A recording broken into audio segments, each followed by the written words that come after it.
guys, welcome to Cygnus Tech.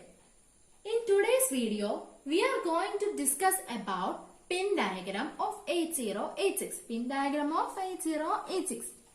8086 is a 16-bit microprocessor. This is the first 16-bit microprocessor. It has 40 pins, that is 1 to 20 in the left side and 21 to 40 in the right side. And it is available in the different clock rates. This 8086 act as a single processor or a multi-processor according to the maximum mode or minimum mode. Okay. If you like this video, press the like button, and for more videos, subscribe the channel and do not forget to press the bell icon. Okay guys, first of all, we can list out the pins. First one is ground pin, and there are two ground pins in this 8086, that is first and 20th. Then 2 to 16, that is address and data bus.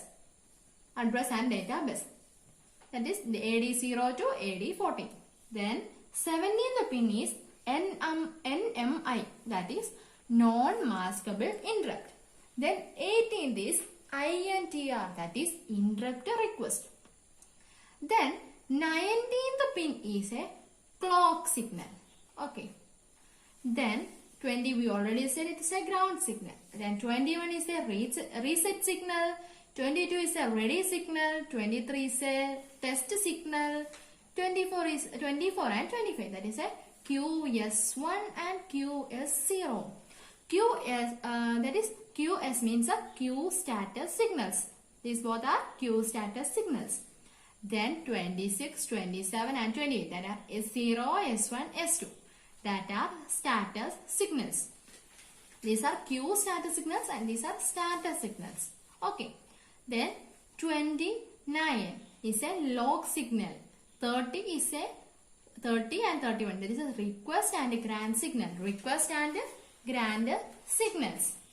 Then these pins from the 24 to 31 is executed when this 8086 is executing as a maximum mode. This 8086 is executing as the maximum mode. Then otherwise, when it is the minimum mode, 24 pin is act as the INDA, that is interrupt acknowledgement. Then 25 as ALE, that is address latch enable. Then 26 as DEN, that is data enable. 27 is data transmitter or receiver. Then 28, that is memory input output. Then 29 is a write signal. 30 is a HLDA signal, that is a hold acknowledgement signal. Then 31 is a hold signal. Then 32 is act as the read signal, when whether it is a maximum mode or it is a minimum mode. Okay, then 33. This is the pin which decide whether this microprocessor act as the minimum mode or the maximum mode. Then 35, 36, 37 and 38. These are the address and status signals. It has address signals from 16 to 19 and status signals from S3 to S6. This is the bar A16 bar S3 or A17 bar S4, A18 bar S5, A19 bar S6, like that. Okay. Then 39 is AD15, that is address and data signal. That is AD15. It's after from the 0 to 14 is in the left side, and after that AD15 is in the right side. Okay. Then 40th pin is VCC. 40th pin is the VCC. Okay. We can study each of the pins. First of all, ground signal. These are two labeled pins. There are two labeled ground pins, and that is 1 and 20. It is used for the internal circuit. That is direct larger current is passed to the ground. It is used for passing the direct larger current to ground.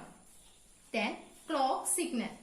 Clock signal. It is available at the pin number 19 and it is used to provide basic timings for the operations. Then INTR, that is interrupt request, that is available at pin number 18. That is available at pin number 18. Here it is an input signal used to determine the availability of the interrupt request. It is an interrupt signal used to determine the availability of the interrupt request. Then NMI, that is non-maskable interrupt. It is available at pin number 17 and the interrupt request comes through this pin. If the interrupt request comes through this pin, it will not be rejected by the processor. The processor will not reject this interrupt. Okay. AD0 to AD15 is the address or data bus. It is available in the pin from the 2 to 16 and 39. That is AD0 to AD14 is available at pin number 2 to 16 and AD15 is available at pin number 39. These are time multiplexed memory input output address and data lines, and it's a 16-bit address and data lines that are multiplexed. That is 2 to 16. That is there are 15 lines, and then 0 to 14. That is AD0 to AD14. Then AD15. That is 16. 15 plus 1, 16. Okay. Then here AD8 to AD15. That these lines carry the higher order data byte, and AD0 to AD7 that carry lower order data byte. Okay. Then in the first clock cycle, it carry the address of the processor, and in the second clock cycle, it carry the data of the processor. Okay. Next is A16 bar S3 to A19 bar S6. It is the address of status bus. It is available from the pin number 35 to 38. That is A19 bar S6 is available at 35 and A16 bar S3 at 38. Like that, A17 bar S4 at 37 and A18 bar S5 at 36. In the first clock cycle, it carries 4-bit address and later it carries status signal. Okay, here is 4-bit. At 16 to 19, we can understand there are 4 bits. The first clock cycle, it carries a 4-bit address, and in the second, it carries the status signal. Next is BHE bar S7. That is bus high enable or status signal 7. Bus high enable or status 7. It is available at pin 34. It is used to indicate the transfer of data over the higher order data D8 to D15. That means it is used to indicate that the data bus such as D8 to D15 higher order data bus can transfer the data when this bus high enable is high. After the transfer, this goes low. It goes low after the data transfer over from the D15 to D8. It is used to drive the chip select of old memory bank or the peripherals. Okay. Then next is VCC. It is available at pin number 40 and positive 5 volt power supply for the operations of the internal circuit. It supplies through the VCC pin. We can supply 5 volt power supply into the internal circuit for the operations or for the performance of the processor 8086 processor. Next is minimum or maximum, MN or MX bar. Minimum or maximum signal. It is used to determine whether the processor is operating in either the minimum or the maximum mode. In this, it is used to determine whether the processor is operating at the minimum mode or the maximum mode. Okay. In the high when the signal is high, it operates at the minimum mode. When the signal is low, it operates at the maximum mode. Also, it is available at the pin number 33. It is available at pin number 33. Next is read signal. Read signal RD. It is available at pin number 32 and is used to perform the memory or input-output read operation. The signal is active when the signal is low. The signal is active when the signal is low. Okay. Then next is ready signal. Is available at pin number 22. It is available at pin number 22. It is an acknowledgement signal from the slow device or memory to show that they have completed the data transfer. That is, the device is when it is active when the device is ready for transferring the data. Okay, this signal is active when the signal is high. Okay, then next is test signal. It is pin number available at pin number 23. When the signal is high, the processor has to wait. The processor has to wait. And when the signal is low, the execution can be continued. When the signal is high, processor has to wait to continue the signal, continue the process. Okay. If the signal is low, execution can be continuous. Okay. Then reset. Reset is available. Signal is available at pin number 21. It is available at pin number 21. In this, the input signal to the processor terminates the current activity and starts the execution from the initial state. When this signal is active, the input signal to the processor terminates the current activity which is performing currently. The current activity is terminated and it starts execution from the initial state. Okay. And next is INTA, that is interrupt acknowledgement. It is slow. The processor accepts the interrupt. When it is slow, it shows that the processor accepts the interrupt. This signal shows the acknowledgements of the INTR signal. Okay. Acknowledgement of this is the acknowledgement of signal after the INTR signal. It is available at pin number 24. Next is ALE, that is address latch enabled. This is available at pin number 25 and it indicates the availability of valid address on the address or data line. Okay. The signal is high when there is an address in the AD0 to AD15 address line. Okay.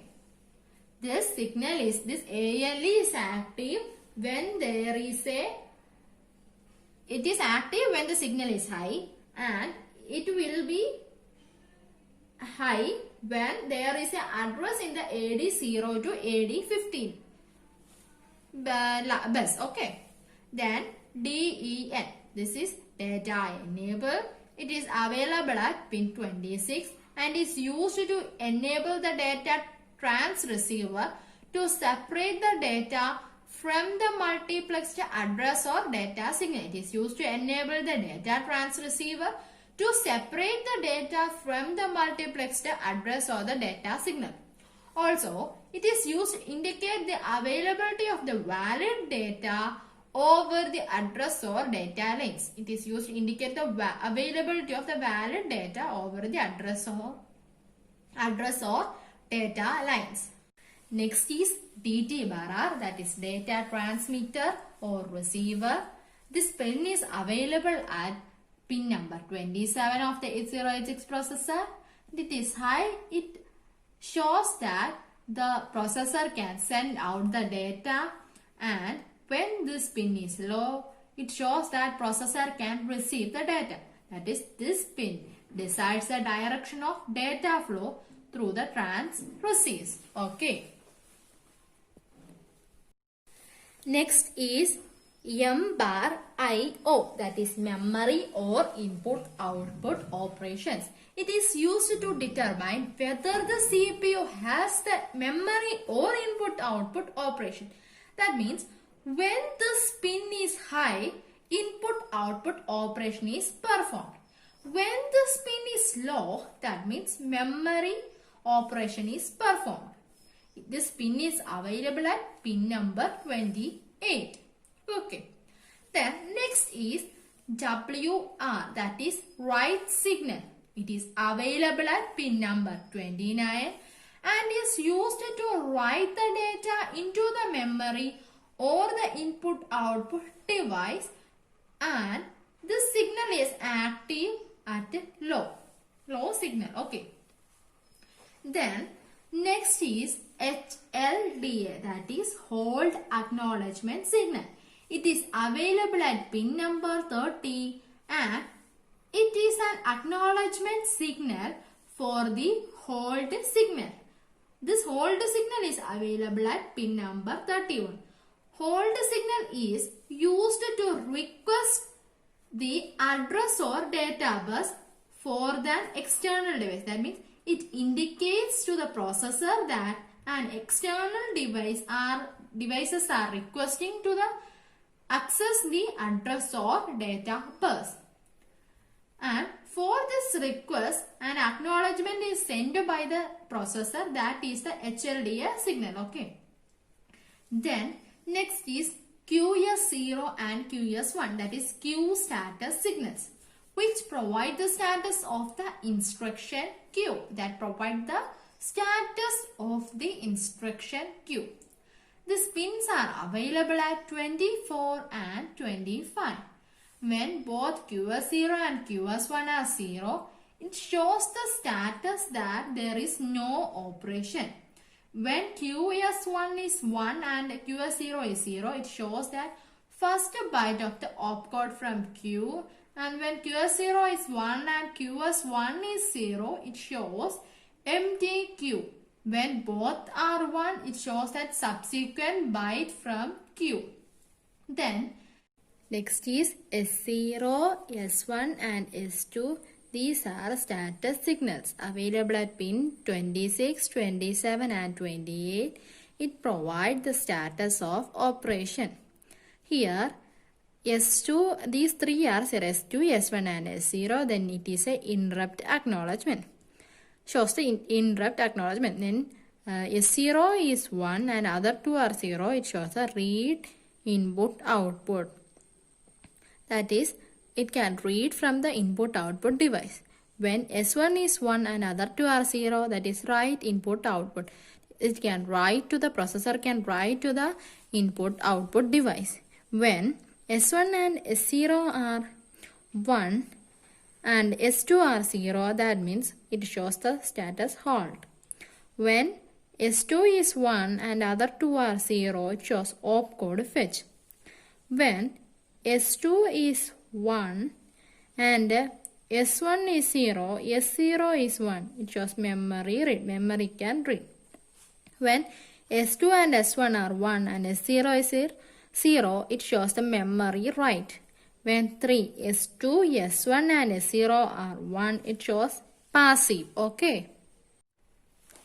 Next is log signal. It is available at pin number 29 and it indicates to other processors not to ask the CPU to leave the system bus.